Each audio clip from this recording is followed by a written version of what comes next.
வணக்கம். ஸ்ரீ காளியம்மன் சனம். ஸ்ரீ காளியம்மனி பேர். நான் உங்களை அன்பு ஜோதிட அன்பு நண்பன் கார்த்திகேயன். நம்ம இன்னைக்கு பார்க்க போறது வந்து பாத்தீங்கன்னா கருட பஞ்சமினா என்னன்னு பார்த்துட்டு வரும். அது என்ன சார் கருட பஞ்சமி? ஆல்ரெடி நாக சதுர்த்தி வீடியோஸ் போட்டு எடுத்து பாருங்க. இது வந்து கருட பஞ்சமி. அதாவது ஒருவனுக்கு பயம் இருக்கு, வாழ்க்கையில எல்லாத்த நினைச்சும் பயப்படுறாங்க. வாழ்க்கையில சின்ன காரியம் செய்யினாலும் பயப்படுறாங்க. அதே மாதிரி வாகன விபத்தை நினைச்சு பயப்படுறீங்க.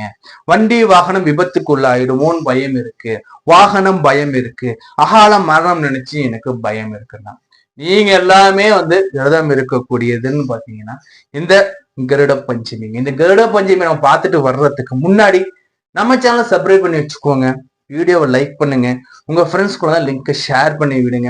நீங்க தான் முதல் முறையா வீடியோ பார்த்தாலும் சரி, சப்ஸ்கிரைப் பண்ணா வீடியோ பார்த்துட்டு நான் சரி முடியும் விலை மதிப்பு இல்லாத பொண்ணான சப்ஸ்கிரைப் பண்ணி எனக்கு கிளிக் பண்ணி கொடுங்க. மறக்காம இந்த வீடியோ லைக் பண்ணி ஃப்ரெண்ட்ஸ் லிங்கை ஷேர் பண்ணி விடுங்க. நான் என் தந்தையின் மலரையும் வணங்கி கொண்டு இந்த வீடியோவை தொடங்கி வைக்கிறேன். இப்போ வாங்க, இந்த கருட பஞ்சமி, அதாவது கருடன்னா எல்லாருக்கும் தெரியும் இல்லைங்களா? எம்பெருமான் ஸ்ரீராமனுடைய அந்த பெருமாளுடைய பாரத்தை சுமக்கக்கூடியவர் இந்த கருடன். அப்படிப்பட்ட புனிதம் வாய்ந்த அந்த கருடன் நம்ம வழிபாடு பண்றதுன்னா நம்ம வாழ்க்கையில நம்மளால தாங்க முடியாத பாரங்கள் சுமைகள் இருக்குன்னா அதை இந்த கருட பகவான் நீக்கி விடுவார். சிலருக்கு குடும்ப பாரம் எக்கச்சக்கமா இருக்கும். சார் அப்பா இல்ல சார், குடும்பத்தை நான் தான் சார் கஷ்டப்பட்டு சுமக்கிறேன் சார், எனக்கு ஒரு ஆதரவு கரம் இல்ல சார் எனக்குன்னா இந்த கருட பஞ்சமிங்கிறது வந்து பாத்தீங்கன்னா வழிபாடு பண்ணும்போது நிச்சயமாக உங்களுடைய சுமைகள் எல்லாத்தையும் அந்த கருட பகவான் நீக்கி வைப்பார். சரி, இந்த கருட பஞ்சமியை எப்படி சார் நான் வந்து வீட்டுல வழிபாடு பண்ண போறேன்? இந்த கருடன்னா ஒண்ணுமே இல்லைங்க.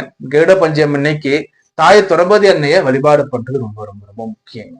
சார் அப்படி இல்லை சார், என்கிட்ட வந்து அம்பாளுடைய புகைப்படம் சார், அம்பாள் தாங்க திரௌபதி அம்மா. திரௌபதி அம்பால வழிபாடு பண்ணி பாருங்க. இந்த காலகட்டத்துல உங்களுக்கு அளப்பறியாத அந்த ஒரு சக்தி வந்து செயல்படும்.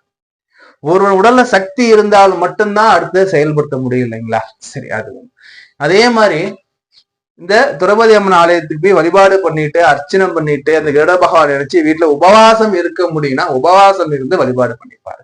இல்ல சார் ஆலயம்லாம் போக முடியாது சார், வீட்டுல என்ன சார் பண்ணலாம்னா வீட்டுல வந்து அம்பாளுடைய புகைப்படம் இருக்கா, அம்பாடு புகைப்படம் இருந்தாலும் சரி, அல்லது அந்த ஸ்ரீராமன் எம்பெருமானுடைய புகைப்படம் இருந்தாலும் சரி, கருடனுடைய சேர்ந்த புகைப்படம் இருக்கா, ரொம்ப நல்லது. இன்னைக்கு வந்து பாத்தீங்கன்னா கொழுக்கட்டை வச்சு அவங்களுக்கு வழிபாடு பண்ணுங்க. கொழுக்கட்டைன்னு சொல்லக்கூடிய மோதகம் வச்சு அவங்க வழிபாடு பண்ணுங்க.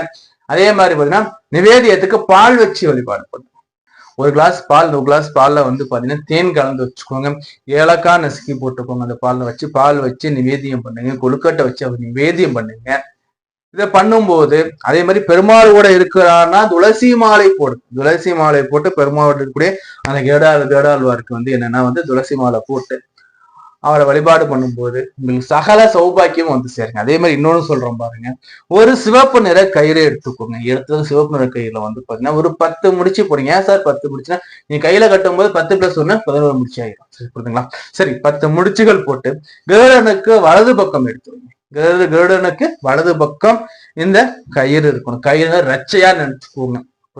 இந்த ரச்சை கயிறை அந்த கருடனுக்கு வலது பக்கம் வச்சுட்டு சூடம் சாமானு காட்டி அவங்களுக்கு வந்து நிவேதியம் பண்ணிய பிறகு நல்லா மனசார வேண்டிக்கோங்க. நல்லா மனசார கும்பிட்டுட்டு இந்த கயிறை எடுத்து கையில கட்டும் போது மரண பயத்துல இருந்து விபத்து பயத்துல அனைத்தும் உங்களுக்கு நீங்கிடுங்க. சார் எனக்கு வண்டி வாகனம் பயம் இருக்குன்னா அந்த சாவி இருக்கல, வண்டியோட சாவியை வந்து அந்த பகவானுக்கு வலது பக்கம் எடுத்து வச்சு வழிபாடு பண்ணி பாருங்க. வண்டியில இதோட பிரச்சனை அத்தனையுமே நீங்கும். இல்ல இன்னொன்னு பாத்தீங்கன்னா கண் திஷ்டி பில்லி சூன்யம் ஏவலும் தெரிச்சு ஓடும் சொல்லக்கூடியது இந்த கருட பஞ்சமி வழிபாடு. இந்த கருட பஞ்சமிக்கு அப்படி ஒரு சக்தி இருக்கு. ஏன்னா சக்தியின் ரூபம் தான் அந்த பெண் தெய்வம். எம்பெருமானோட வாகனம்ங்கிறது பார்த்தீங்கன்னா அந்த கருட பகவான் நீங்க வழிபாடு பண்ணும்போது நிச்சயமாக வாழ்க்கையில முன்னேற்றங்கள் வந்து சேரும். நம்ம தொடர்ந்து பேசிக்கிட்டே இருக்கலாம். நம்ம சேனல் சப்ஸ்கிரைப் பண்ணி வச்சுக்கோங்க, லைக் பண்ணுங்க, உங்க ஃப்ரெண்ட்ஸ் கூட லிங்கை ஷேர் பண்ணி விடுங்க. நான் உங்களை அன்பு செய்து அன்பு காத்துக்கிறேன். நான் உங்களுக்கு கால் சந்திக்கிறேன். நன்றி, வணக்கம்.